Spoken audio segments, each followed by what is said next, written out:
Now that we have the bottom pieces secured to the post, now it's time to put all the top pieces in. You should have 1, 2, 3, 4 long pieces and 2 side pieces. So you're looking at 6 pieces total. I've got 1, 2, 3, 4, 5, 6. Great. Now, the top pieces, they're a little different than the bottom pieces. When they go in, this groove that I had mentioned to you for the bottom pieces has to be up. In this case, the top pieces, it has to be down. This is what you will see when you look at it from the top. It's clean, there is no notch.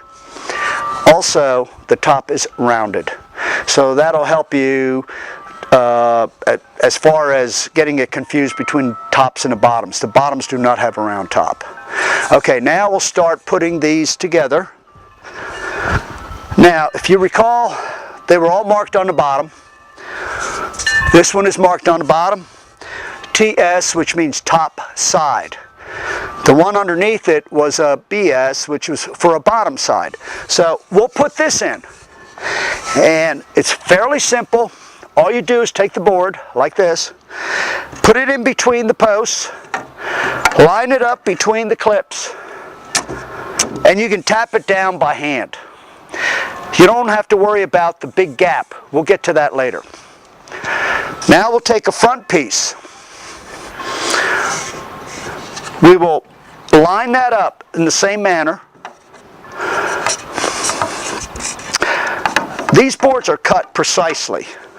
So sometimes if you try to put it in and it's not lined up with the bottom board, you'll wind up wedging it and you'll have a problem. So, and that's basically what I did. So you have to be gentle, small movements. Okay, we've got that. Now, we're going to do the back one. The back one is exactly the same. If you ordered a raised garden bed kit without a trellis option, you will not have a clip on the back. But if you ordered it with the trellis option, you will have a clip on the back. We turn the board this way. The clip is facing outward toward the back of the raised garden bed. And the clip should be on the outside corner. The other board, if you have an optional trellis, the clip will be facing that corner. So we will put this in, line it up, make sure it's over. I'm tapping it with the heel of my hand. Now, at this point, why don't you proceed and put the rest of them in, and we'll take it from there.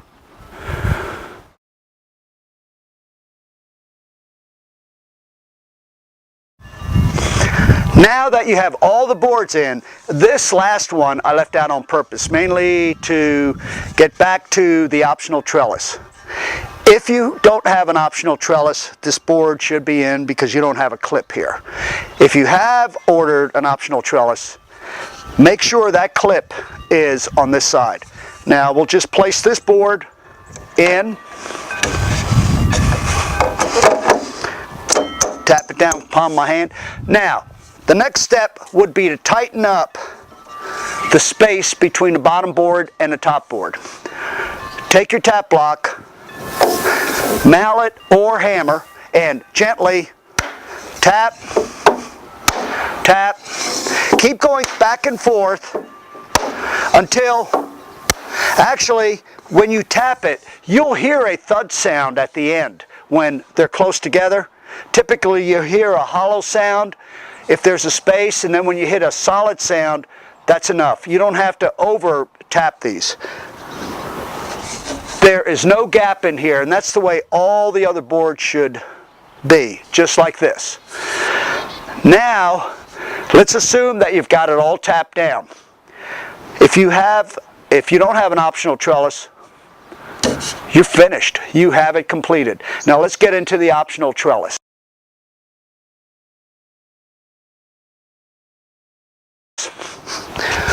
Remember, the clips are on either side. This is a corner post for an optional trellis. The there's a clip that's dadoed into the bottom. There's the clip, 3 screws. The top of the trellis has a clip with 3 screws. Now to get it positioned, and I've done this before, I kind of messed it up, you have to pay attention. This lines up with the clip on the bottom.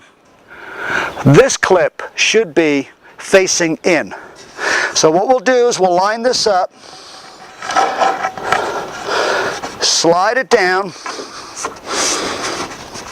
Sometimes, because the board is so long, it wants to go in 2 different directions. There we go. We have that post. I'll get the other post. Remember, have this clip facing inward to mate up with the clip on the back of the board. There you have a clip here. It's facing in. We'll line this one up. Ah, that was a lot better. Okay, now it would be good if you could just tap a little bit, not hard, just so the post seat.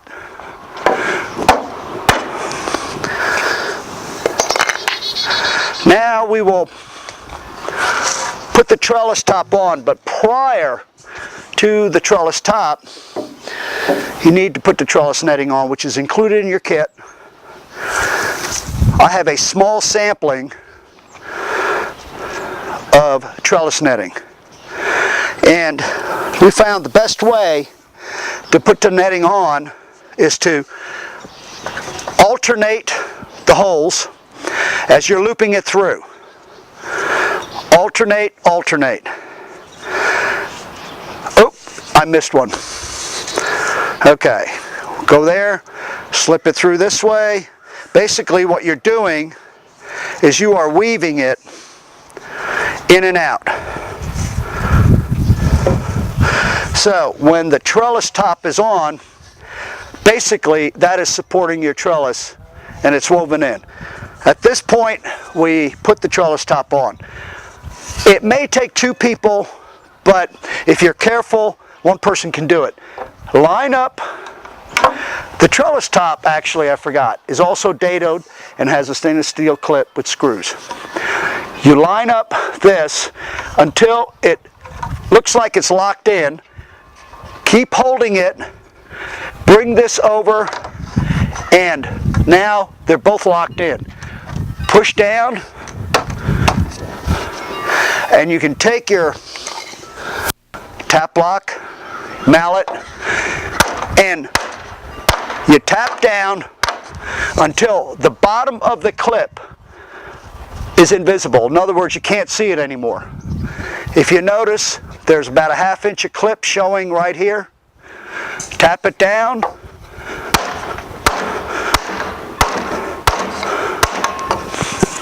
Now you can't see it. This is the trellis kit. And of course, you'd get a complete piece. There will be a dowel on top and a dowel up here to where you can hook your trellis netting, and as you stretch it, it won't slide. We just don't have that on this model. At this point, your system is complete, and you can take the trellis off if you so wish, and you can reapply it.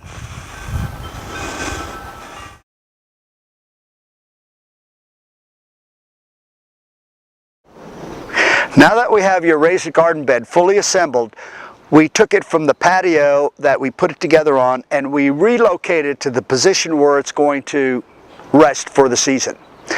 2 things to remember. Southern exposure, at least 5 to 6 hours of sunlight. Preferably have it on a level area, and don't worry about setting it right on top of your grass or existing soil. We would prefer that, because if you're going to disturb it, you're going to bring up dormant seeds that have been there, and all of a sudden you're going to wind up with a weed garden. Put cardboard down, toilet paper rolls, paper towel rolls, and you can also put newspaper down as long as it has an organic ink base to it. And by the way, the reason you're putting, the newspapers are going down, worms can't read, but they love the newsprint. So that contains cellulite, and they will eat that and then produce worm castings, which will add nutrition to your current soil.